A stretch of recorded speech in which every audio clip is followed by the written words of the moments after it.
I left Pittsburgh in 1991 from Alaska down here in 99. I was 15. Didn't really see too many black people.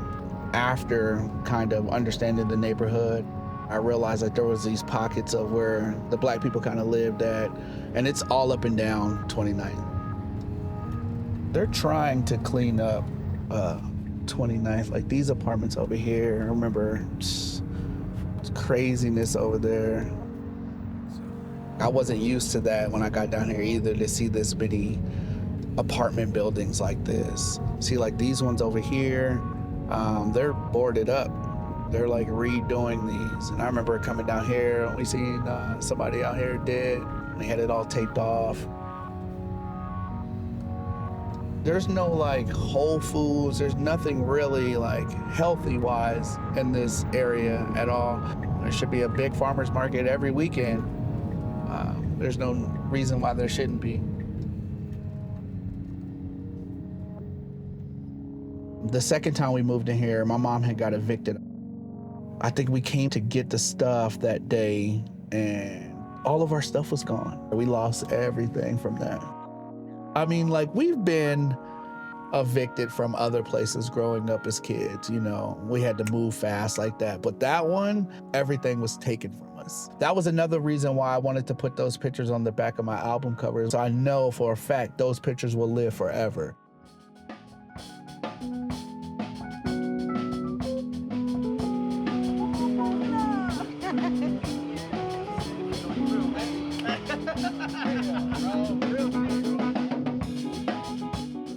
To do something different, and I felt like this Man of the House project was like intimate, that home feeling, that love when you're at home. Recently put out my new project called Man of the House under Mellow Music Group. This project was probably my most personal, in-depth of who I really am to the core project that I've ever been able to create. Take it all in from the highs and the lows. Is it really worth it? What's the cons? What's the pros? When you know the author, you know how the story go. I had to kind of grow up fast because my dad wasn't in the picture. Since I was 9 years old, 10 years old, I've been helping my mom raise my brother and sister, doing certain things that an adult should do because I had to step up and play that role. And that's a lot to put on a kid.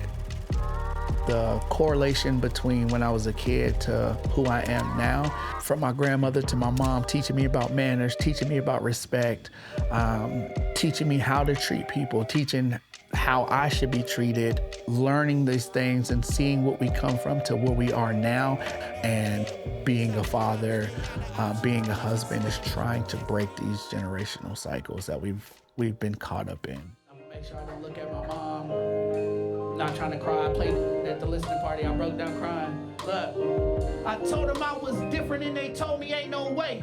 Your trials and tribulations make you who you are today. I told them I was human, never said I wasn't sane. I know they want the truth and when the truth... In due time, when I wrote that song was dealing with my grandmother passing away, dealing with my best friend going to the military without me and feeling like I let him down, telling my wife, thank you for everything. And I hope that you don't ever question yourself in our relationship, the role that she's played in my life. It was me just expressing myself and getting that out and understanding like I'm human, you know, and I'm allowed to speak about this without being judged and just trying to cope with this.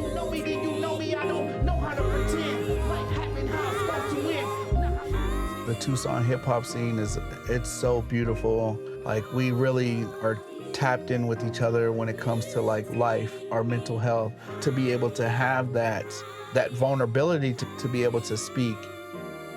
We got to be able to create these safe spaces. That was the only thing that never let me down, was music.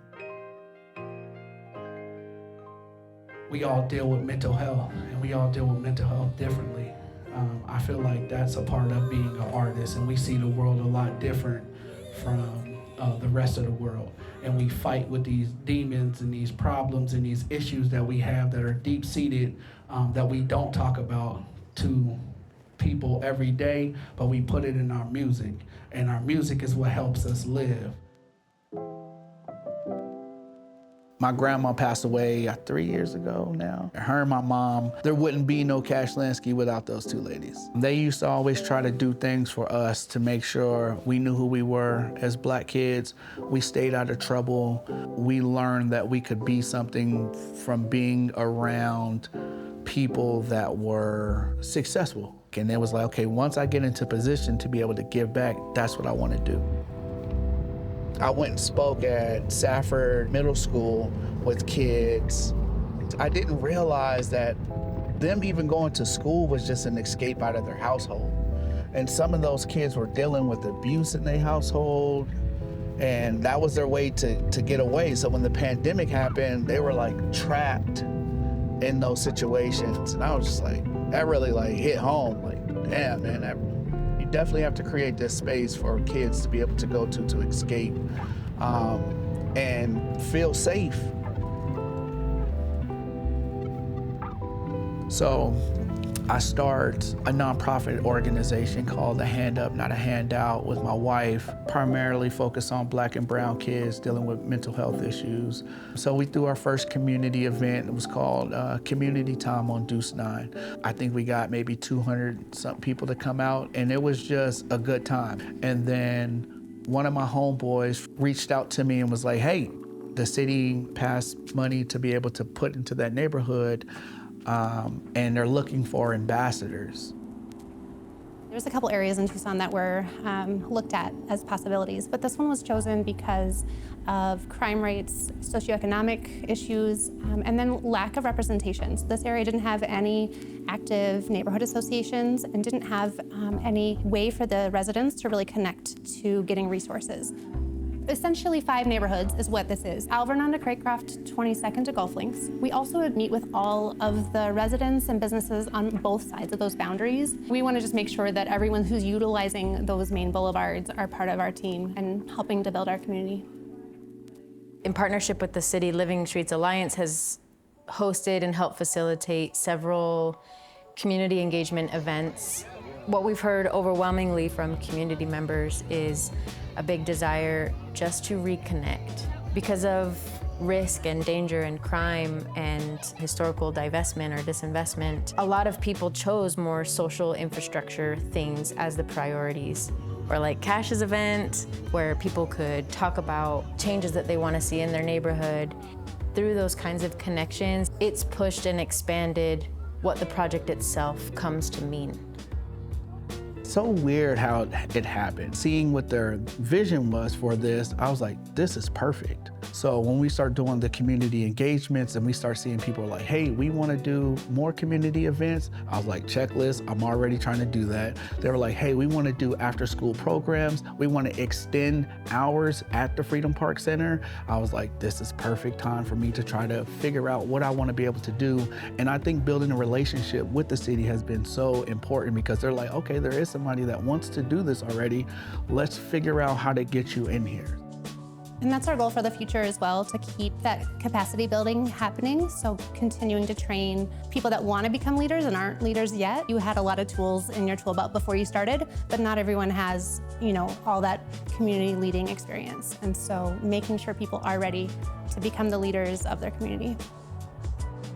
It's already growing. One of the other promotores, who's only lived in the US for just over a year, he went to Cash's event, helped with engagement, and then he was like, this is what I'm doing. I'm going to do this at my apartment complex. Brought on translators and interpreters. We were talking with people about the neighborhood and their needs and their experiences and their challenges and their hopes in Swahili, English, Spanish, French, Turkish, Arabic, and Dari.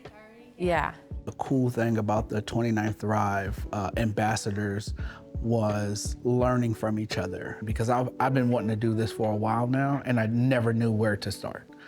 I think people want to be able to envision themselves being in these rooms, in these conversations, because they see people, Kate, myself, the city, being able to come together and create something that is bigger than ourselves. So people gravitate to that.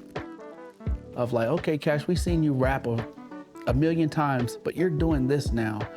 can you tell me more about what you got going over here? And it brings certain people into this. So I think just trying to be creative in what we're doing, like these action activities, I think are the driving force in a lot of this. I mean, we used to sit in the middle of these streets at 2 o'clock in the morning, throwing eggs at cars, running, getting chased in the neighborhoods. We done sold drugs through here, and that was another one of my things. Like, you know, I always wanted to give back because I felt like we took from what the community could have been. So it is our jobs to pay that back tenfold. It's crazy because I think about a lot of my friends, a lot of them dead, in jail, overdosed. Life got the best of them. So that makes me want to do it even more, you know. It's my responsibility now. Come up here real quick, Mom. Come on, we gonna rock with my mom, man. Hey.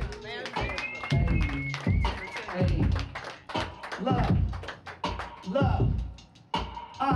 Nobody innocent confess, my dear.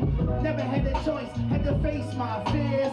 Can't compare yourself to who the next man is. You just gotta keep your faith like that bitch not yeah. They pocket watching, they politicking, they know I'm him. They socks are dropping, they out of options to pick and slim. The glasses vino, the tuck is suited, the best to do it. Hard to pursue it when you don't live what you rapping music. And mama said the feelings will come. If I'm anything like her, once I'm done, then I'm done. Get this shirt off my back for your life, you belong. Hi, I'm Tom McNamara, host of Arizona Illustrated. Thank you for watching this Arizona Illustrated story here on YouTube. And if you like that one, well, here's another story we think you'll like.